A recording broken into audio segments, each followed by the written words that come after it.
تو ماشاءاللہ جیسے ڈاکٹر صاحب نے فرمایا نا میرے محترم بھائیوں، سنت والی زندگی، میں آپ کو ڈاکٹر امجد صاحب رحمۃ اللہ علیہ کا ایک واقعہ سناتا ہوں۔ 80 سال تک ڈاکٹر صاحب ماشاءاللہ صحت مند رہے۔ کتنے سال تک؟ 80 سال۔ خود گاڑی چلاتے تھے، کھڑے ہو کے نماز پڑھتے تھے، پیدل چلتے تھے، واک کرتے تھے۔ تو میں نے ایک دن ڈاکٹر صاحب سے پوچھا کہ ڈاکٹر صاحب آپ کی صحت کا راز کیا ہے؟ فرمانے لگے کہ اللہ تعالیٰ کی نعمت ہے، اللہ کا فضل ہے۔ میں نے کہا الحمدللہ یہ تو ہے اللہ کا فضل، لیکن آپ نے کیا کیا ہے؟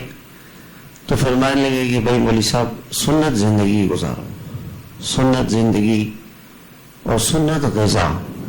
اس دن یہ ڈاکٹر صاحب نے یہ کہا نا سنت غذا، تو یہ چیز جا کے نا میرے دماغ میں لگ گئی۔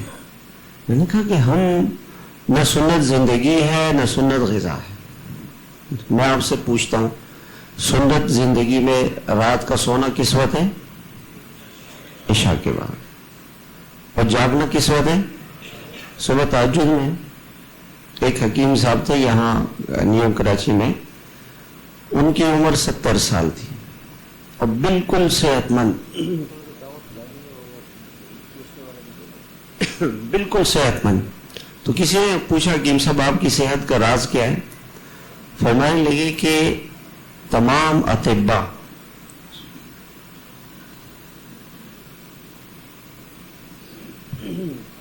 تمام جو حکیم ہیں، طبیب ہیں، وہ اس بات سے متفق ہیں کہ سورج ڈوبتے ہی کھانا کھا لیا جائے۔ جزاک اللہ۔ سورج ڈوبتے ہی کھانا کھا لیا جائے۔ یہ ہم نے انگلینڈ میں دیکھا کہ ہم مغرب کے بعد وہاں اگر گشت کے لیے جاتے تھے تو ایک گھر سے بھی آواز نہیں آتی تھی، کسی چیز کی بھی آواز، بالکل جیسے کوئی آدمی قبرستان میں جا رہا ہے۔ سب لوگ بس سورج ڈوبا بس وہ اپنے گھروں کو چلے گئے۔ تو حکیم صاحب نے کہا کہ سورج ڈوبتے ہی کھانا اور سورج ڈوبنے کے 2.5 گھنٹے کے بعد سو جانا۔ آج کل جیسے 7 بجے سورج ڈوب رہا ہے، 2.5 گھنٹے کس وقت بنتے ہیں؟ 9:30 بجے۔ تراویح کس وقت ختم ہوتی ہے؟ 9:45 10 بجے۔ 10 بجے سو جائے آدمی۔ یہ ہر زمانے میں ہے۔ آج کل تو چلو تراویح نماز لمبی ہوگی، ورنہ عشاء اگر 8:30 بجے 9 بجے، سورج ڈوبنے کے 2.5 گھنٹے کے اندر آدمی سو جائے اور سورج طلوع ہونے سے 2.5 گھنٹے پہلے اٹھ جائے۔ سورج طلوع ہو رہا ہے آج کل تقریباً 6:30 بجے، 6:30 بجے سے 2.5 گھنٹے کیا بنیں گے؟ 4 بجے تہجد مل جائے گی۔ ان کا آپ کو کوئی بیماری نہیں ہوگی، کوئی بیماری نہیں۔ سنت سونا، سنت جاگنا، یہ سنت زندگی ہے۔ حضور صلی اللہ علیہ وسلم جو زندگی گزار کے گئے ہیں اسی زندگی میں صحت ہے، کامیابی ہے، اسی میں سب کچھ۔ پھر سنت غذا، ڈاکٹر صاحب کولڈ ڈرنک نہیں پیتے تھے۔ میں آپ سے پوچھتا ہوں، دیکھو ڈاکٹر صاحب نے کہا نا کہ بھائی روزہ رکھیں، آپ سنت طریقے سے سحری اور افطاری کریں، کتنی بڑی بات ہے۔ آپ صلی اللہ علیہ وسلم روزہ کس پہ کھولتے تھے؟ کھجور اور پانی پہ، اور رات کو کھانا رمضان میں نہیں کھاتے تھے، صرف سحری کھاتے تھے، بس سحری میں کھانا کھاتے، سحری میں کھانا کھاتے تھے۔ آپ کی صحت بھی ٹھیک رہے گی اور آپ جو ہے وہ روزے کا فائدہ بھی ہوگا۔ آپ سنت غذا، بھوک لگے تو آدمی کھائے۔ ہم کیوں کھاتے ہیں کہ جی کھانے کا وقت ہے؟ کیوں کھاتے ہیں؟ جی کھانے کا وقت۔ آپ علیہ الصلوۃ والسلام اکثر دن میں ایک مرتبہ، 24 گھنٹے میں ایک مرتبہ کھانا کھاتے تھے، کبھی کبھار 2 وقت کھا لیا، صبح شام۔ ڈاکٹر صاحب تو یہ فرماتے تھے کہ اللہ تعالیٰ نے جنت کے بارے میں فرمایا وَلَهُمْ رِزْقُهُمْ فِيهَا بُكْرَةً وَعَشِيًّا، کہ جنت میں صبح اور شام ان کو کھانا ملے گا۔ جنت میں بھی 2 وقت ہیں، وہ صبح کا کھانا 10 بجے سے پہلے 6 بجے سے لے کے 10 بجے تک، اور زہر سے اثر آپ سے کوئی کھانا نہیں ثابت ہے۔ جمعے کے دن صحابہ کرام جمعے کی نماز کے بعد کھانا کھاتے تھے، اور دوسرا کھانا عصر کے بعد یا مغرب کے بعد۔ عشاء کے بعد تو جیسے ڈاکٹر صاحب نے کہا کہ اگر آپ نے اپنے بچوں کو بیمار کرنا ہے، بلڈ پریشر، شوگر، کینسر، تو یہ عشاء کے بعد کھانا دے دیں تو وہ بیمار رہیں گے۔ ساری بیماریاں یہ بیماری ہیں۔ لوگ یہ کہتے ہیں ہم سے، میں طالبات کو پڑھاتا ہوں، وہ کہتے ہیں کہ جی کیا کریں، گھر والے دیر سے کھاتے ہیں، تو میں نے ان سے یہ کہا، اور ان کے ساتھ بیٹھنا پڑتا ہے، میں نے کہا آپ مغرب کے بعد کھا لیں، جب عشاء کے بعد گھر والے نہیں مانتے تو ان کے ساتھ دسترخوان پہ بیٹھ جائیں، کھانا تو کوئی فرض تو نہیں ہے، جب آپ نے کھا لیا ختم ہو گئی بات۔ سنت زندگی 80 سال تک کھڑے ہو کے انہوں نے نماز پڑھی، آج کل کوئی 80 والے جو کھڑے ہو کے نماز پڑھے۔ سنت والی زندگی، حضور صلی اللہ علیہ وسلم کی زندگی۔ میں آپ کو ایک اور واقعہ سناتا ہوں۔ وہ آدمی کا کیا نام ہے جس کے اسٹور تھے 500، وہ جو ہاں پتہ نہیں کیا، وہ ایک اولڈ مارٹ، یہ ایک آدمی تھا، یہ انگلینڈ کا تھا نا، انگلینڈ امریکہ کا تھا یہ۔ اس کے تقریباً 600 اسٹور تھے۔ تو کسی نے اس کو کہا کہ آپ اپنی زندگی پر کوئی کتاب لکھیں کہ آپ اتنے جو ہے نا وہ ماہر کیسے ہو گئے، اور اتنا بڑا بزنس جو ہے وہ کیسے ہو گیا۔ تو اس نے کہا میں آپ کو اس کی زندگی کی ترتیب بتاتا ہوں۔ اس نے کہا کہ میں صبح 4 بجے اٹھتا تھا۔ میں آپ سے سوال کرتا ہوں کہ حضور صلی اللہ علیہ وسلم صبح کس وقت اٹھتے تھے؟ تہجد کے وقت اٹھتے تھے، یہی وقت تھا۔ پھر اس نے کہا کہ میں 2 گھنٹے اپنے کاروبار کی پلاننگ کرتا تھا، ٹھیک ہے۔ حضور صلی اللہ علیہ وسلم 2-2.5 گھنٹے کس سے مانگتے تھے؟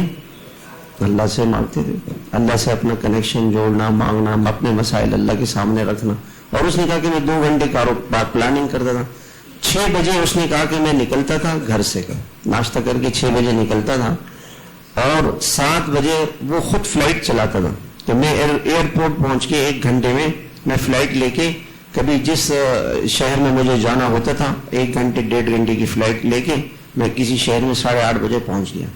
8:30 بجے 9 بجے میں اپنے آفس میں ہوتا تھا، اس شہر کے اندر آفس میں 9 بجے میں ہوتا تھا۔ فلائٹ سے اتر کے 9 بجے فلائٹ وہاں چلا گیا، آفس میں 2 گھنٹے میں وہاں آفس کے اندر وزٹ کرتا تھا۔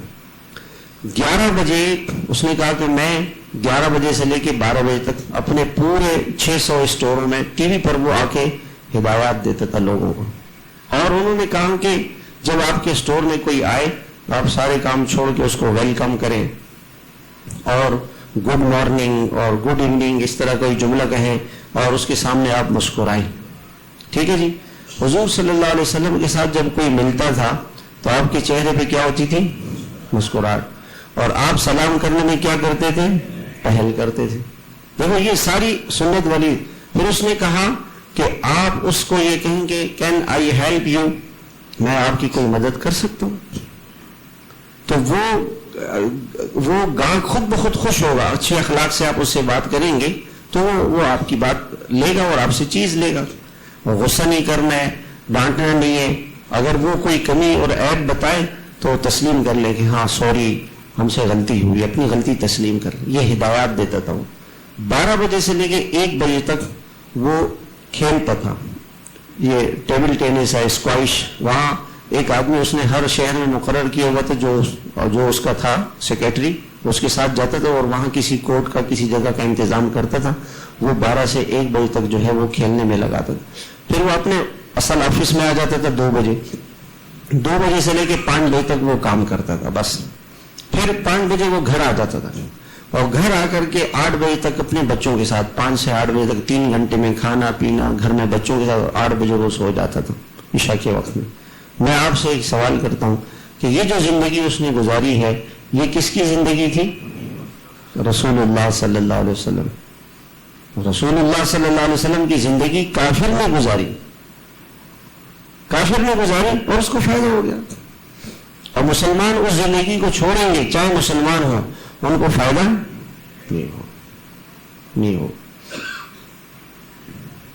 اور جیسے عجیب بات ڈاکٹر صاحب نے یہ بات پہلے بھی بتائی تھی کہ اس وقت یورپ میں سائنس نے اس بات پر ریسرچ کر لی ہے کہ اگر کوئی آدمی پورا مہینہ صبح سے لے کے شام تک فاسٹنگ کرے تو وہ آدمی بہت سی بیماریوں سے بچ جائے گا۔ اور دوسرا انہوں نے یہ کہا کہ یہ ایک ہندو نے تحقیق کی ہے کہ اگر ہفتے میں آپ 2 دن 16 گھنٹے آپ بھوکے رہیں گے تو آپ کا معدہ صحیح کام کرے گا۔ اور اللہ کے رسول صلی اللہ علیہ وسلم نے 1400 سال پہلے ہمیں یہ زندگی بتا دی تھی۔ تو اگر ہم نیت کریں انشاءاللہ اس کی، اور اس نے کہا کہ اس پہ کبھی شوگر نہیں ہوگی، آپ کو کبھی بلڈ پریشر نہیں ہوگا، شوگر نہیں ہوگا، آپ کا ہارٹ کا مسئلہ ہے، کوئی مسئلہ آپ کو نہیں ہوگا۔ میں نے ڈاکٹر صاحب سے پوچھا ڈاکٹر صاحب آپ کو کیا بیماری ہے؟ ڈاکٹر صاحب نے کہا میں کوئی گولی نہیں کھاتا ہوں، ایک گولی نہیں کھاتا ہوں، کوئی گولی۔ حالانکہ دل کے مریض تھے، دل کا بائی پاس ہوا تھا، آپریشن ہوا تھا۔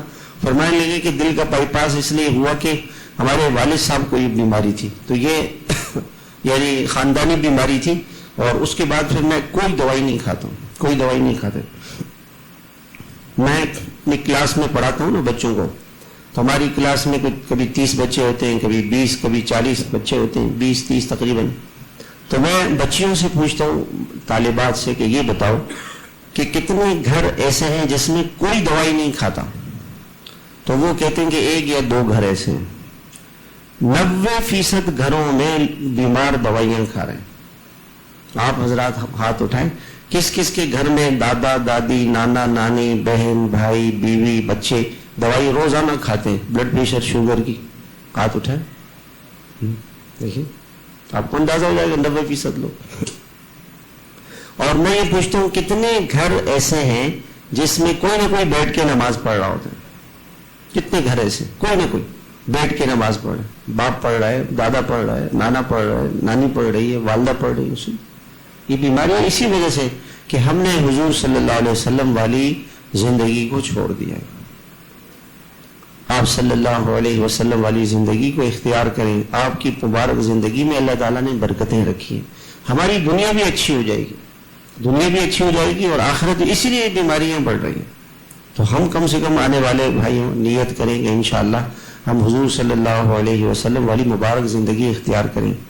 غصہ جو ہے نا، غصہ یہ کتنا نقصان دہ ہے۔ میں آپ کو اپنا آنکھوں دیکھا واقعہ سناتا، اپنے آنکھوں کا دیکھا۔ مسجد میں عصر کی نماز کے بعد ایک حدیث سناتا تھا، میں نے حدیث سنائی، جیسی حدیث کے بعد میں نے دعا کی تو ایک شخص اس طرف سے آیا، اس نے یہاں ایک آدمی کو شور کیا، اس کو ڈانٹا، وہیں سے کھڑے وہاں سے۔ تو یہ جو آدمی تھا یہ بیٹھا ہوا تھا اور اس کو غصہ آ گیا، تو یہ غصے میں کھڑا ہو گیا، کھڑا ہو کے کہ میں اس کو جواب دوں، جواب تو کچھ نہیں دے سکا، گر گیا۔ میں خود اپنے ہاتھ سے اٹھا کے اس کو گاڑی میں میں اس کو ضیاءالدین لے گیا، ایسے وہ ایمرجنسی میں لے گئے۔ انہوں نے ٹیسٹ ویسٹ کیے، شام کو جب ہم گئے دوبارہ تو انہوں نے کہا کہ ان کو برین ہیمریج ہو گیا، دماغ کے اندر خون کی رگ پھٹ گئی ہے اور یہ بچ نہیں سکتے۔ اور 2-3 دن کے بعد بیچارے کی میت مر گئے، لاش واپس آ گئی۔ یہ غصہ ہے۔ اللہ کے نبی نے کیوں فرمایا تھا کہ غصہ نہ کرو؟ ہماری دنیا کو نقصان ہے۔ غصے والے جیل چلے جاتے ہیں، سارے جو جیل پہنچے ہیں، آپ جیل کسی دن اللہ تو نہ لے کے جائے، ویسے دعوت کی نیت سے کبھی چلے جائیں، آپ ان سے پوچھیں بھی آپ جیل کیوں پہنچے؟ غصے کی وجہ سے۔ جتنی طلاقیں ہیں، جتنی لڑائیاں ہیں، جتنے جھگڑے ہیں، کس چیز سے ہوتے ہیں؟ غصے سے ہوتے ہیں۔ تو نیت کریں کہ جب میں غصہ نہیں کروں گا، غصہ پئیں گے آپ کو جنت ملے گی، آپ کو جنت ملے گی۔ میں آپ کو ایک چھوٹا سا سوال کرتا ہوں آپ سے۔ ایک آدمی نے کہا کہ میں ڈیفنس کے اندر ایک بنگلہ ہے جو 25 کروڑ روپے کا ایک بنگلہ ہے، 25 کروڑ روپے کا ایک بنگلہ میں آپ کو دوں گا اگر آپ 1 سال تک غصہ نہیں کریں۔ ایک آدمی نے یہ اعلان کیا کہ آپ 1 سال تک غصہ نہیں کریں، میں آپ کو ڈیفنس میں 25 کروڑ کا بنگلہ دوں گا۔ کون کون اس شرط کو پورا کرے گا بھائی؟ ہاں دیکھیں سب ہنس رہے ہیں، وہ کہتے ہیں انشاءاللہ بھائی تو پوری کوئی کتنے ہمیں غصہ دلائے مگر ہم نہیں غصہ کریں۔ اور اللہ پاک بھی ہمیں جنت کے محلات دینا چاہتے ہیں، ہمیں جنت دینا چاہتے ہیں۔ غصے کو تو بالکل اپنے گھر سے نکال دیں، اور غصہ شیطان لے کر آتا ہے، اور اس غصے میں فیصلہ آدمی غلط ہی کرتا ہے، غصے میں نقصان ہی کرتا ہے اپنا، کبھی آدمی غصے میں صحیح فیصلہ نہیں کرتا۔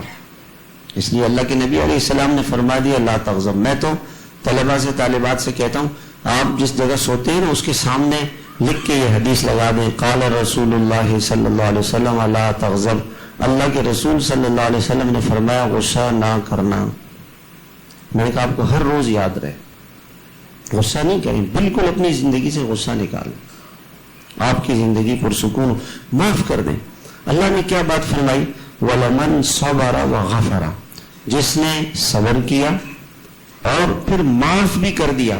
ہمارا کیا ہوتا ہے کہ چلو ابھی کیا کرتے ہیں یار, صبر کر لیتے ہیں, جب موقع آئے گا تو پھر ہم بھی اپنی کسر نکالیں گے. نہیں, وہ وقت آنے دو.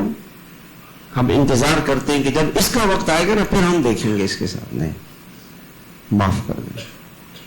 صبر کیا, غصے کو پی لیا, معاف کر دیا, اللہ تعالیٰ اس پر جنت دیں گے اور دنیا کی زندگی آپ کی پرسکون گزر جائے گی. دنیا کی زندگی آپ کی پرسکون. لوگوں پر اللہ کی, دیکھیں میں آپ کو ایک چیز بتاتا ہوں. شیطان نے 8 لاکھ سال تک فرشتوں کے ساتھ مل کر اللہ کی عبادت کی تھی. کتنے سال تک؟ 8 لاکھ سال تک اللہ کی عبادت کی تھی شیطان نے. 8 لاکھ سال تک. 8000 سال شیطان نے اعتکاف کیا تھا. 8000 سال تک شیطان نے اعتکاف کیا تھا. اور ایک غلطی اس سے ہوئی, ایک غلطی. وہ کیا؟ انا خیر منہ. اللہ تعالیٰ نے کہا تم نے آدم کو سجدہ کیوں نہیں کیا؟ کہا میں اس سے اچھا ہوں, میں ٹھیک ہوں, میں صحیح ہوں, میری بات صحیح ہے, جو میں کہہ رہا ہوں نا بس وہ ہونا چاہیے, بس جو میں نے کہہ دیا نا وہ ایک بزرگ سے کسی نے کہا کہ حضرت مجھے کوئی نصیحت فرمائے. تو شاگرد جا رہا تھا کسی اپنے شہر واپس. انہوں نے کہا دیکھو اللہ نہ بننا, رسول نہ بننا, اللہ نہ بننا, رسول نہ بننا. حضرت اللہ کیسے بن سکتا ہوں میں؟ جو میں کہہ رہا ہوں بس یہی ہوگا. وہ تو اللہ ہے, اللہ جو چاہتا ہے کرتے ہیں. جیسے میں کہہ رہا ہوں ویسے ہوگا, یہ اللہ کے رسول ہے. جو میں چاہوں گا وہ ہوگا, نہیں چلے گی, یہ اللہ ہے. جیسے میں کہہ رہا ہوں ویسے ہوگا, وہ اللہ کے رسول ہے. کہ اللہ نہ بننا, رسول نہ بننا. ایک جملہ اس کی زبان سے نکل گیا, میں ٹھیک ہوں, اور ہمیشہ ہمیشہ کے لیے اللہ تعالیٰ نے اس کو مردود کر دیا. تکبر یہ اللہ تعالیٰ کو بہت ناپسند ہے, اور غصہ آدمی کو تکبر سے ہی آتا ہے. بیوی کو حقیر سمجھتا ہے, دوستوں کو, ملازمین کو, لوگوں کو حقیر سمجھتا ہے. اور کسی اگر ڈرائیور سے غلطی ہو گئی, کسی خادم سے غلطی ہو گئی تو کیا کہتے ہیں کہ 2 پیسے کا تو آدمی نہیں ہے, وہ کام ایسے کر رہا ہے, اس کو تانا دے دیا. اگر اپنے سے غلطی ہو گئی تو کسی نے کہا اوہ یار یہ گاڑی کس نے لگائی, یار بس غلطی ہو گئی, میرے سے غلطی ہو گئی. اور اگر ملازم نے وہ گاڑی لگا دی, اس سے لگ گئی, اس سے لگ گئی. اللہ کے نبی صلی اللہ علیہ وسلم نے فرمایا لا یؤمن احدکم حتی یحب لاخیہ ما یحب لنفسہ. اس وقت تک آدمی مسلمان نہیں بن سکتا جب تک کہ جو اپنے لیے پسند کرتا ہے اپنے بھائی کے لیے بھی وہی پسند کرے. اچھا کون یہ چاہتا ہے کہ لوگ مجھ پر غصہ ہوں؟ کوئی ہے نا اس مجمع میں؟ ہاں کوئی بھی غصہ کرے مجھ میں. جب ہم یہ نہیں چاہتے کہ ہم پر کوئی غصہ کرے تو ہم کیوں کسی پہ غصہ کریں؟ اگر میرے سے غلطی ہو جائے تو میں کیا چاہوں گا کہ لوگ مجھے تانا دیں, برا بلا کہیں, میری غلطی کو اچھالیں, لوگوں کو بتائیں, یا کیا چاہوں گا کہ معاف کر دیں, درگزر کریں. میں انسان ہوں, ایسے ہی جو آپ کے سامنے وہ بھی انسان ہے, اس سے بھی غلطی ہوئی, آپ بھی اسے معاف کریں, درگزر کریں. زندگی کو پرسکون بنانے کا نسخہ اچھے اعمال, وہ اچھے اخلاق. آپ اگر اپنی زندگی کو پرسکون, ٹینشن چھوڑ دیں. راستے میں جائیں گے, یہ ہماری حکومتوں نے سڑکیں کیسے بنائی ہیں, ارے دیکھو یار حکومت نے پھر بجلی کا بل بڑھا دیا, ارے دیکھو یار پھر پیٹرول کا مسئلہ ہو گیا, ارے یار حکومت ایسی ہے. دن رات ہماری غیبتوں میں چلتی رہتی ہے. ان غیبتوں کی وجہ سے ہم پریشان ہیں. غیبت نہیں کریں کسی کی. ہمارے جو کچھ ہمارے ساتھ ہو رہا ہے, ہماری بدعمالی ہیں. میں کل پرسوں یہاں ایک مسجد میں گیا, وہاں بیان تھا میرا 26 رمضان میں. وہ جو ڈرائیور مجھے لے کے گیا اس نے کہا مولوی صاحب آپ کو ایک عجیب قصہ سنا تھا. میں نے کہا سنا. کہنے لگے میرے کزن جو تھے وہ ڈیرہ اسماعیل خان سے افغانستان گئے گاڑی لے کے, گاڑی میں کیلا لے کے گئے, کیلا بڑی گاڑی تھی ان کے پاس, کو ٹرک شک کیلے لے کے گئے کہ وہاں انہوں نے جنگل میں کیلا اتارا اور اس کو 2.5 لاکھ روپے دے دیے. وہ بیچارہ بڑا پریشان ہو گیا, کیا ہوا؟ میں نے کہا یار جنگل میں آپ نے مجھے 2.5 لاکھ روپے کوئی لوٹ لے گا. انہوں نے کہا یہ پیسے ایسے ہاتھ میں رکھو, ساری دنیا کو دکھاتے ہوئے جاؤ, کوئی دیکھے گا بھی نہیں. کہاں کہاں؟ کہنے لگا کہ یہاں امن و امان کا کیا حال ہے. اس نے کہا صبر کرو. اس کے سامنے اس نے کہا میرے سامنے ایک بکری کا بچہ تھا, وہ خشک گھاس کھا رہا تھا, خشک گھاس. وہ اس بکری کے بچے کو لا کے کھیت میں گندم لگی ہوئی تھی, ہری گندم, تازہ گندم لگی ہوئی تھی, اس میں چھوڑ دیا. وہ بکرا پھر وہاں چلا گیا, پھر لے کر آیا, پھر وہاں چلا گیا. کیا انسان تو کیا جانور بھی ٹھیک ہو گئے. کسی جانور کو آپ چھوڑو وہ کبھی بھی خشک گھاس نہیں کھائے گا, تر گھاس کھائے گا, تازہ گھاس کھائے گا. کہنے لگے کہ اللہ تعالیٰ نے انصاف کی ایسی برکت ہے, جب ظلم ختم ہو جائے, جھوٹ ختم ہو جائے, رشوت ختم ہو جائے, دھوکہ ختم ہو جائے, قتل ختم ہو جائے, تو وہاں ایسا انصاف ہے. اس کی برکت یہ ہے کہ وہاں کا کہ یہ دیکھو میں آپ کے سامنے, وہاں کا کہ میں اس نے کہا کہ ایک میں تھا اور 2 آدمی اور تھے, ہم تینوں نے, اس نے کہا کہ 3 آدمی گواہ ہیں اس کے, اور ہم نے خود اپنی آنکھوں سے دیکھا. وہ بکری کو لے کے گیا, وہ بکرا واپس آ گیا, اس نے منہ بھی نہیں مارا اس کہ انسان تو کیا جانور بھی ٹھیک ہو گئے. میرے بھائیو اگر ہم ٹھیک ہو جائیں گے نا تو اللہ تعالیٰ ساری چیزیں ٹھیک کر دیں گے. اپنے آپ کو انسان ٹھیک کرنے میں لگائے, میں ٹھیک ہو جاؤں, میں کسی کو گالی نہ دوں, میں کسی کے ساتھ بد اخلاقی نہ کروں. اللہ تعالیٰ کے یہاں اچھے اخلاق کی بہت بڑا مرتبہ ہے. لیکن میرے محترم بھائیوں, یہ چیزیں انسان کو کیسے ملیں گی کہ جب انسان اچھے ماحول میں جوڑا رہے گا, مسجد سے جوڑا رہے, اللہ والوں سے جوڑا رہے گا, نیک ماحول سے جوڑا رہے گا. ایک اللہ والے نے, ایک ہمارے بزرگ تھے حضرت مولانا نصیر الدین غرغشتی رحمۃ اللہ علیہ, بڑے محدث تھے. کسی نے ان سے کہا کہ حضرت یہ جو لوگ کہتے ہیں اللہ والوں کی صحبت, اس کی ضرورت کیوں ہے؟ ان کا دیکھو آپ صحابی بن سکتے ہو؟ کہ نہیں. کہ کیوں؟ کہ صحابی تو وہ بن سکے گا جو حضور صلی اللہ علیہ وسلم کی صحبت میں رہا. کہ اچھا وہ تابعی بن جاؤ. کہ یہ تابعی بھی نہیں بن سکتا. تابعی تو وہ ہے جو صحابہ کی صحبت میں رہا. کہ تبع تابعی بن جاؤ. کہ تبع تابعی ہے تو وہ ہے جو تابعی کی صحبت میں رہا. کہاں اس سے پتہ چلا کہ صحبت کے بغیر انسان نہیں بنتا. اچھی صحبت, نیک ماحول, ایمانی ماحول, جو ماحول ہمیں بار بار اللہ کی طرف متوجہ کرے. ہفتے میں 1 دن 1 گھنٹہ, پورے ہفتے میں 1 دن 1 گھنٹہ ہم کسی اللہ والے کی صحبت میں جا کر اس سے اللہ رسول کی باتیں سنیں. اور روزانہ میرے بھائیوں وقت فارغ کریں قرآن کی تلاوت کے لیے, اللہ کے ذکر کے لیے جتنا, اور اپنی نگاہوں کی حفاظت کریں. جب تک آپ کی نگاہ محفوظ نہیں ہوگی آپ پریشان رہیں گے. دل کا سکون اللہ اس کو دیں گے جو اپنے آنکھوں کی حفاظت کرے. آنکھ کو نیچے رکھیں, ہر گناہ سے آپ اللہ تعالیٰ آپ کی حفاظت فرمائیں. زبان کی حفاظت کریں. اللہ کے نبی صلی اللہ علیہ وسلم نے فرمایا من صمت نجا, جو خاموش رہا وہ ساری پریشانیوں سے, اس کو کوئی پریشانی نہیں آئی. خاموش, جواب نہیں دیں, کسی کو جواب نہیں دیں, کسی پر تبصرہ نہیں کریں, کسی کی کوئی برائی نہیں کریں. اللہ تعالیٰ کے نزدیک سب سے زیادہ وزن انسان کے اچھے اخلاق کا ہوگا. گھر میں, اپنے گھر کے اندر گھر والوں کے ساتھ سب سے زیادہ نرمی. اللہ کے نبی صلی اللہ علیہ وسلم نے فرمایا خیارکم لأہلہم, تم میں سب سے اچھا انسان وہ ہے جو اپنے گھر میں سب سے اچھا ہے. اچھی بیوی وہ ہے جو شوہر کے ساتھ اچھی رہے. اچھا شوہر وہ ہے جو بیوی کے ساتھ اچھا رہے, بچوں کے ساتھ اچھا رہے. مولانا طارق جمیل صاحب نے یہ واقعہ سنایا. فرمانے لگے ہمارے ایک ساتھی تھے اور وہ بہت نیک تھے, مدرسہ بھی انہوں نے پڑھا, پھر سال بھی لگایا, تبلیغ میں بھی وقت لگایا, اور استاد بھی تھے, پڑھاتے بھی تھے مدرسے میں. کہنے لگے کہ ان کا انتقال ہو گیا. تو انتقال کے بعد الحمدللہ انتقال کے بعد میں نے ان کو خواب میں دیکھا. اور علامہ سیوطی رحمۃ اللہ علیہ نے لکھا ہے کہ مردہ اگر خواب میں آ کے کوئی بات کہے تو وہ سچ ہوتی ہے. وہ اس جہان میں کوئی جھوٹ نہیں بول سکتا. کہ میں نے اس کو خواب میں دیکھا تو میں نے اس کو کہا کہ یار مولوی صاحب کیا ہوا تمہارے ساتھ؟ کہنے لگے کہ میرے دل میں یہ تھا کہ بھئی یہ عالم بھی تھا، تبلیغ والا بھی تھا، استاد بھی تھا، ساری زندگی دین کے بڑے بڑے کام کیے، تو یہ کہے گا کہ ان کاموں کی وجہ سے اللہ نے میری مغفرت کر دی.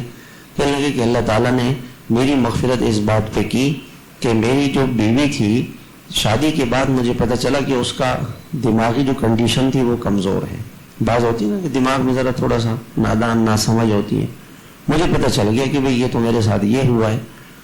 میں نے پوری زندگی کبھی اس پر یہ بات نہیں کی کہ تم تو پاگل ہو. میں سہتا رہا، برداشت کرتا رہا. کہنے کہ جب میں اللہ کے پاس گیا تو اللہ تعالیٰ نے فرمایا کہ تو نے میری ایک مخلوق پر رحم کھا کے اس کی غلطی کو چھپایا، ہم بھی آج تو پر رحم کھا کے تیری غلطیوں کو چھپاتے، اور مجھ سے کوئی حساب نہیں لیا اور اللہ نے میری مغفرت کر دی.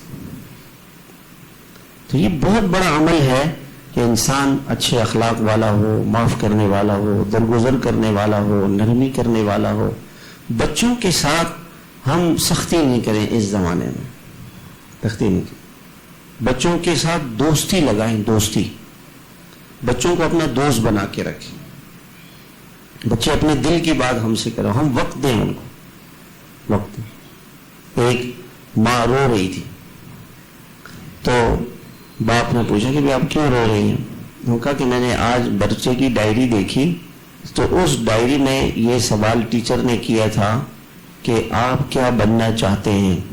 تو آپ کے بچے نے لکھا تھا کہ میں موبائل بننا چاہتا ہوں، وہ کیا کہتے ہیں، آئی فون بننا چاہتا ہوں میں، اور میں ڈیجیٹل فون بننا چاہتا ہوں، میں وہ یہ بننا چاہتا ہوں. تو نیچے استاد نے پھر سوال کیا تھا کہ وائی، کیوں؟ وہاں کہا کہ اس لیے کہ جب میں گھر جاتا ہوں تو والدہ اور والد صاحب اپنے موبائلوں میں لگے رہتے ہیں، مجھے کوئی توجہ نہیں دیتے. تو اگر میں موبائل بن جاؤں گا تو پھر مجھے توجہ دیں گے، اس لیے میں موبائل بننا چاہتا ہوں. تو اس میں قصور کس کا ہے؟ ہمارا ہے، بچے کا نہیں ہے. قصور ہمارا. بچوں کو وقت دیں، ان سے پیار کریں، محبت کریں، نرمی کریں. کسی کے سامنے اپنے مجھے لوگ ملتے ہیں نا، پہلے کہتے ہیں یار مولوی صاحب دیکھو نا میرا یہ بچہ کتنا شرارتی ہے. یہ کبھی نہیں کہنا چاہیے. بچے کے سامنے کبھی اس کے عیب کو نہیں بیان کرنا چاہیے. چپکے سے بتائے، الگ سے بتائے، الگ سے بتائے. لیکن بچے کے سامنے اس لیے کہ اگر ہم نے اس کو شرمندہ کر دیا نا تو یہ چیز اس کے دل کے اندر رہ جائے گی، اور وہ کہے گا کہ یار دیکھو والد صاحب تو جہاں دیکھو مجھے ذلیل کرتے رہتے ہیں. پھر وہ آپ کا نہیں بنے گا. آپ بچے کے ساتھ دوست بن کے رہیں، والد کے لیول سے نیچے آ جائیں. اپنے آپ کو یہ نہ سمجھے، اس زمانے میں اپنے آپ کو والد نہ سمجھیں کہ جی میں والد ہوں، یہ میرا بیٹا ہے. نہیں، آپ والد بن کے اصلاح نہیں کر سکتے. دوست بن کے، پیار کر کے، محبت کر کے، شفقت کر کے. ہفتے میں ایک دن ایسا ہو، چند گھنٹے، 8-10 گھنٹے آپ بچوں کے ساتھ رہیں. جہاں وہ چاہیں ان کو لے جائیں. کسی پارک میں لے جائیں، جھولے پارک میں لے جائیں، وہاں جھولے جھلائیں. کسی کھیلنے کے میدان میں لے جائیں. کسی ایسی جگہ پہ جہاں بچے کہتے ہیں ہمیں کھانا کھلاؤ، کہیں وہاں لے جائیں. کسی جگہ پہ جو بچوں کی چاہت ہے وہ پورا کریں، ان کو خوش کریں. اس سے کیا ہوگا کہ آپ کے بچے آپ کے ہوں گے. اگر آپ پر وہ کوئی بات ایسی کریں کہ جو آپ کی غلطی ہے، آپ ان مانیں کہ ہاں بیٹا واقعی میرے سے غلطی ہوئی ہے، کوئی بات نہیں، کوئی حرج نہیں. اور کبھی بھی اب بچوں کی ماں کو بچوں کے سامنے نہیں ڈانٹے. اس سے کتنی بھی بڑی غلطی ہو جائے الگ سے ڈانٹے. اس کو اگر ڈانٹنا ہو، سمجھانا ہو، تنہائی میں، بچوں کے سامنے نہیں. اور یہ بڑی نادانی کی بات ہے کہ ماں شوہر کو، بچے کے باپ کو بچے کے سامنے ڈانٹے. اس سے وہ بچے کے اندر سے خوف ختم ہو جاتا اور وہ سمجھتا ہے میرا باپ ایسا ہی ہے. یہ چیزیں تنہائی کی ہوتی ہیں. بیوی نے شوہر سے کوئی بات کرنی ہے، کوئی اس کی غلطی ہے، تنہائی میں کرے. باپ کے سامنے تو بچے کے سامنے باپ کو کچھ نہ کہے. اگر بچہ کوئی غلطی کر رہا تو کہے کہ دیکھو بیٹا تو آپ کے ابا ہے، ایسا نہیں کرنی چاہیے. آپ کو ابو کے سامنے ایسے کام نہیں کرنا چاہیے. تو یہ زندگی گزارنے کے اصول ہیں جو اللہ تعالیٰ نے ہمیں بتائے ہیں، اللہ کے نبی صلی اللہ علیہ وسلم نے ہمیں بتائے ہیں. ہم اپنے بچوں کو وقت دیں اور ان کو کسی نیک ماحول میں اپنے ساتھ لے کے جائیں، اپنی نظروں میں رکھیں. بچے اگر ہماری نظروں کے اندر نیچے رہیں گے تو ٹھیک رہیں گے، اور اگر ہماری نظروں سے اوجھل ہو گئے تو وہ بچے ہمارے نہیں ہیں. اور اس زمانے میں بھائی موبائل سے تو بہت احتیاط کریں، خود بھی احتیاط کریں. دیکھیں اگر ہم تنہائیوں میں موبائل کے گناہ کریں گے تو ہمارے بچے بھی کریں گے. ہم خود تو گناہوں سے نہیں بچیں اور ہم چاہیں گے کہ ہمارے بچے گناہوں سے بچ جائیں، یہ نہیں ہوگا. ہمیں خود گناہوں سے بچنا ہوگا. ہم گناہوں سے بچیں گے، ہمارے بچے بھی گناہوں سے بچیں گے. ہم اپنی نگاہوں کی حفاظت کریں گے، ہمارے بچوں کی نگاہیں محفوظ ہوں گی. اور اس دعا کا بہت اہتمام فرمائے، ربنا هب لنا من ازواجنا وذرياتنا قرة اعین واجعلنا للمتقین اماما. یہ ہر نماز میں درود التحیات میں درود شریف کے بعد یہ دعا ضرور پڑھیں، اور نماز کے سجدے میں یہ دعا کریں. نفل نماز کے سجدے میں قرآن کی دعا ہے، یہ بھی قرآن کی ہے، قرآن کی آیت ہے. کسی بھی عالم سے حافظ سے پوچھ لیں، وہ بتا دیں گے آپ کو. وَأَصْلِحْ لِي فِي ذُرِّيَّتِي، یہ بھی قرآن کی دعا ہے. وَأَصْلِحْ لِي فِي ذُرِّيَّتِي، یہ بھی قرآن کی دعا ہے. یہ دونوں دعائیں ہم نماز کے سجدے میں یہ دعا مانگے اپنی اولاد کے لیے. یہ دعا بھی پڑھا کریں، رب اجعلنی مقیم الصلاۃ ومن ذریتی ربنا وتقبل دعا. ڈانٹیں نہیں بچوں کو، گھر میں تعلیم کا اہتمام کریں. روزانہ 15 منٹ 20 منٹ بیٹھ کے حضور صلی اللہ علیہ وسلم کی مبارک احادیث اپنے بچوں کو سنائیں. فضائل اعمال بہت اچھی کتاب ہے، فضائل صدقات، اس میں سے کوئی واقعہ ان کو سنا دیں. انشاءاللہ آپ دیکھیں گے کہ اس سے بچے میں خود بخود تبدیلی آئے گی. اور حرام سے بچے. اگر لقمہ حرام کا پیٹ میں جائے گا تو کبھی بھی اولاد نیک نہیں ہوگی. جھوٹ کا، دھوکے کا پیسہ تو آ جائے گا. کوئی دوست ہمارا ایسا ہے جو حرام کماتا ہے، اب وہ پیسہ اگر ہم نے اس کی دعوت کھا لی، اس کے یہاں کھانا کھا لیا، اس کا ہدیہ قبول کر لیا، تو اس کا اثر ہماری اولاد پر چلے جائے گا.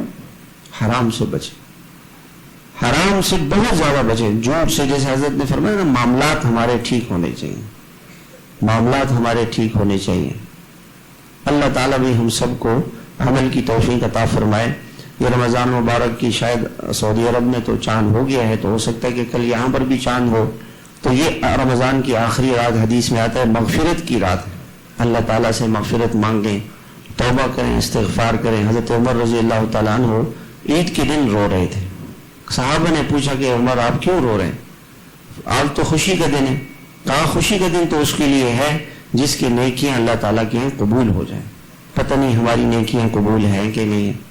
یہ کون ہے؟ حضرت عمر رضی اللہ عنہ.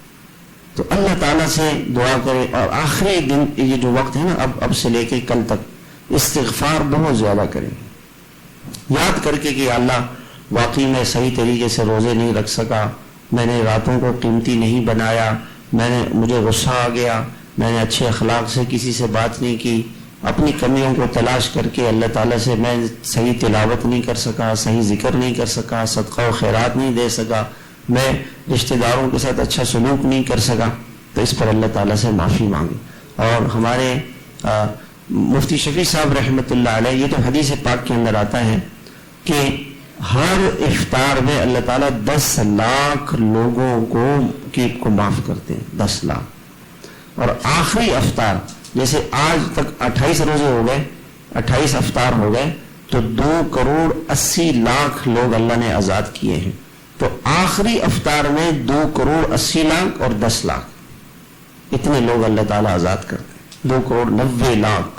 بہت زیادہ اللہ کی رحمت میں توجہ ہوتی ہے. وہ مفتی شفیع صاحب، وہ مفتی زبیر صاحب فرما رہے تھے کہ حضرت کے یہاں سے ہمارے گھر میں معمول ہے کہ آخری دن ہم عصر کے بعد کوئی کام نہیں کرتے. کوئی جو افطاری کی تیاری وہ عصر سے پہلے، عصر کی اذان ہوئی، بس نماز پڑھی، گھر میں عورتیں مغرب تک بیٹھ کے اللہ تعالیٰ سے دعائیں مانگیں. اور ہو سکے تو یہ مناجات مقبول یا حزب اعظم اس میں بہت ساری حضور صلی اللہ علیہ وسلم کی دعائیں لکھی ہوئی ہیں، وہ دعائیں پڑھ لیں، اور کچھ نہیں۔ میں نے آپ کو بتایا حضرت مفتی رشید احمد صاحب رحمہ اللہ کے بارے میں میں نے پوچھا کہ حضرت کیا عمل کر دے؟ فرمایا بیت اللہ کے دروازے کے پاس جا کے نیچے پیچھے وہاں دروازہ ایسے بیٹھ جاتے تھے اور ایسے اپنی جولی کو پھیلا کے اللہ تعالیٰ سے کہتے تھے۔ کسی نے کہا حضرت یہ کیا کرتے ہیں؟ کہتے آپ نے دیکھا نہیں مسجد کے دروازے پہ لوگ ایسے بھیک مانگنے کے لیے جولی پھیلا کے بیٹھے ہوتے ہیں، بس میں بھی اللہ پاک کے دروازے پہ بیٹھ جاتا ہوں کہ اللہ میں تو ہر چیز کی بھیک مانگ رہا ہوں، اے اللہ میں آپ سے ہر چیز کی بھیک مانگتا ہوں، ہر چیز مجھے دے دے، دنیا کی ساری نعمت۔ ربنا آتنا فی الدنیا، یہی پڑھتے رہیں، ربنا آتنا فی الدنیا حسنہ وفی الآخرۃ حسنہ وقنا عذاب النار۔ اور فی الدنیا حسنہ کے اندر دنیا کا جو کچھ مانگنا ہے، اے اللہ پیسے بھی دے دے، اے اللہ مکان بھی دے دے، اے اللہ یہ ضرورت بھی پوری کر دے، یہ بھی ربنا آتنا فی الدنیا حسنہ، اے اللہ میرا یہ فلاں مسئلہ ٹھیک کر دے، یہ پڑھتے ہیں۔ اور میں نے تو آپ سے عرض کیا تھا کہ اگر آپ نماز کے اندر بھی اتحیات میں یا درود شریف میں یہ دعا بار بار پڑھیں، اتحیات میں سجدے میں بار بار اس دعا کو پڑھیں اور ذہن میں نیت فلاں چیز کی ہوگی، اللہ میں یہ دعا فلاں کام کے لیے پڑھ رہا ہوں، فلاں کام کے لیے پڑھ رہا ہوں، فلاں کام کے لیے پڑھ رہا ہوں۔ نماز میں سجدے میں اللہ تعالیٰ سے مانگیں۔ بھائی وہ ڈاکٹر صاحب کا واقعہ یاد آ گیا، میں نے کہا ڈاکٹر صاحب آپ کیا کیسے دعا کرتے ہیں؟ فرمانے لگے کہ 20 منٹ کا ایک سجدہ کرتا ہوں، 20 منٹ کا ایک سجدہ۔ فرمانے لگے کہ مطلب میں نے 1 گھنٹے کا سجدہ کیا لیکن پھر ہمت نہیں ہو سکی 1 گھنٹہ سجدہ کرنے کی، 20 منٹ تک ایک سجدہ کرتا ہوں اور ایک دعا کو بار بار، اور اس دعا کے اندر اللہ تعالیٰ سے جو ہے جیسے ربنا آتنا فی الدنیا حسنہ، اس میں اپنا فلاں کام فلاں اللہ کو منوائے، اللہ سے مانگے، اللہ بہت دینے والے ہیں، اللہ تعالیٰ آپ کو ایسا دل دے دیں گے جو بادشاہوں کی طرح سے پرسکون ہوگا، بادشاہوں کو بھی ایسا سکون نصیب نہیں ہوگا جو آپ کو دعا مانگنے سے ہو۔ تو کل انشاءاللہ عصر سے مغرب دعاؤں میں لگیں، آج کی رات بھی، اور کل کی رات جو عید کی رات ہے حدیث میں آتا ہے وہ انعام کی رات ہے، اس رات کو بھی قیمتی بنائے۔ کل بھی ہم انشاءاللہ 11 بجے سے بیٹھیں گے، عید ہو گئی تو انشاءاللہ 11 بجے سے 12 بجے تک بیٹھیں گے، انشاءاللہ بیان بھی ہوگا، دعا بھی ہوگی، ذکر بھی ہوگا انشاءاللہ۔ اور کل کی رات جو عبادت کرے دعا قبول ہوگی، جو دعائیں مانگے گا وہ قبول ہوگی۔ کل خاص رات ہے، سال کے اندر کچھ راتیں ایسی ہیں، 3 راتیں بڑی عید میں، ایک یہ چھوٹی عید میں اور ایک 15 شعبان کی رات، یہ 5 راتیں جو جاگ کے عبادت کرے گا وہ اللہ تعالیٰ قیامت کے دن اس کو اللہ تعالیٰ کوئی پریشانی قیامت کے دن اس کو نہیں ہو، کسی قسم کی کوئی پریشانی، اللہ تعالیٰ قیامت کے دن اس کو امن و امان دے دیں گے اور جنت اس کے لیے واجب ہوگی اور اس کی دعائیں قبول ہو جائیں گی جو ان راتوں میں عبادت کرے گا۔ عید کے دن میرے محترم بھائیوں کوشش کریں کہ ایسا نہ ہو کہ بھئی ہم سو جائیں ہماری نماز ضائع ہو جائے، فجر کی نماز ضائع ہو جائے، ایسا نہ کریں۔ اور عید کے دن کوئی گناہ ہم سے نہ ہو، عید کے دن ایسے اللہ تعالیٰ کی نافرمانی کا کوئی بھی کام، آنکھوں کی حفاظت، زبان کی حفاظت، کسی کا دل ہم سے نہ دکھے، ایسی جہاں گناہ ہو، اللہ کی نافرمانی ہو۔ پتہ نہیں یہ کہاں سے رواج آ گیا کہ عید کی رات ساری رات بازاروں میں لوگ گزارتے ہیں، ہوٹلوں میں گزارتے ہیں، ایسا نہ کریں۔ اللہ کی طرف سے انعام ملنے والا ہو، اور ہم لوگ اگر عید میں کسی کے پاس بظاہر تو سب نے کپڑے بنا لیے ہوں گے، چیزیں خرید لی، کوئی چیز نہیں ہو تو کوئی بات، کوئی حرج نہیں، لیکن بازار نہیں جائے، نیت کرتے ہیں انشاءاللہ، ہاں عبادت نہ کریں سو جائیں لیکن بازار نہیں جائیں۔ عید کے دن گناہوں سے بچیں، اپنے ان رشتہ داروں سے ملیں جو آپ سے ناراض ہیں، آپ کے یہاں نہیں آتے، آپ جائیں ان کو اپنے ساتھ چھوٹا سا ہدیہ لے کے جائیں اور ان کے گھر پہ دے کے سلام کر کے واپس آ جائیں، چاہے وہ آپ سے بات نہیں کریں، کوئی حرج نہیں۔ اپنے بڑے بھائی سے ملیں، چھوٹے بھائیوں سے ملیں، بہنوں سے ملیں، ان کا خیال رکھیں، اپنے جو ایسے رشتہ دار جو غریب ہیں، کمزور ہیں، ان کے گھروں میں جائیں، مسلمانوں سے ملیں، اپنے گھر میں بلائیں، اور کسی کے لیے دل میں کینہ اور بغض نہیں رکھیں، دل کو صاف کریں۔ ایک صحابی تھے، وہ تو مشہور واقعہ ہے، آپ علیہ السلام نے 3 دن فرمایا کہ جو ابھی آئے گا وہ جنتی ہوگا، تو ایک صحابی تھے وہ 3 دن وہی آئے، دوسرے صحابی فرماتے میں نے جا کے دیکھا کوئی خاص چیز نہیں تھی، پھر میں نے ان سے پوچھا، انہوں نے کہا ہاں میرا دل سب سے صاف ہے، دل میں کسی کے لیے میل نہیں ہے، اور یہ مشکل کام ہے، کسی نے ہمیں ستایا ہو، تنگ کیا ہو، ہم اس کے لیے دل صاف کریں، لیکن کر لیں تاکہ اللہ تعالیٰ ہمیں جنت دے دے، آخرت دے دے۔ اور عید کے بعد جیسے 6 روزے ہیں، یہ پورے حضرت نے تو ابھی بتا دیا، پیر جمعرات کا روزہ، اس کی سب نیت کریں کہ انشاءاللہ پیر جمعرات کا روزہ رکھوں گا۔ ہاں چلیں، اگر بہت مشکل ہے نا، لیکن ایک روزے کی تو سب نیت کریں کہ ہفتے میں 1 دن روزہ ضرور رکھوں گا۔ یہ کون نیت کرتا ہے؟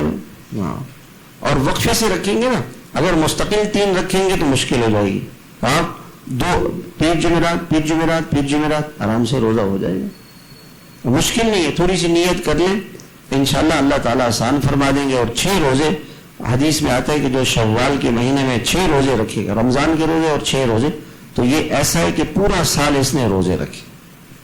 ہر مہینے کم از کم 3 روزے ضرور رکھیں، 3 روزے ہر مہینے ضرور رکھیں۔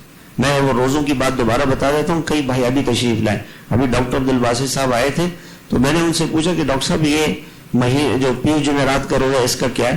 انہوں نے کہا کہ سائنس نے یہ تحقیق کی ہے کہ جو آدمی ہفتے میں 2 دن 16 گھنٹے کی فاسٹنگ کرے، 16 گھنٹے، اس کو شوگر، بلڈ پریشر اور ہارٹ اٹیک، کینسر، کوئی بیماری نہیں ہو،